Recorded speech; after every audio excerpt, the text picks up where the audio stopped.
আসলাম আপনাদের সঙ্গে শেয়ার করতে ছই পিঠা রান্নার রেসিপি। এই যে পিঠা দেখে মনে হচ্ছে কোনো দোকান থেকে অর্ডার করে নিয়ে আসছে না, এটা আমার মা হাতে বানিয়ে পাঠিয়ে দিল।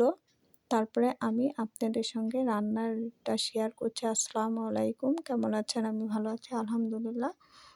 পাটালি গুড় এই সামান্য পানি দিয়ে গলায় নিলাম, তারপরে নারিকেল আর পিঠা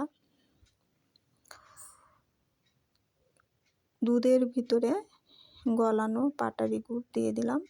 তারপরে এটা উতলানোর পরে আস্তে আস্তে এই যে সব পিঠা দিয়ে দিব।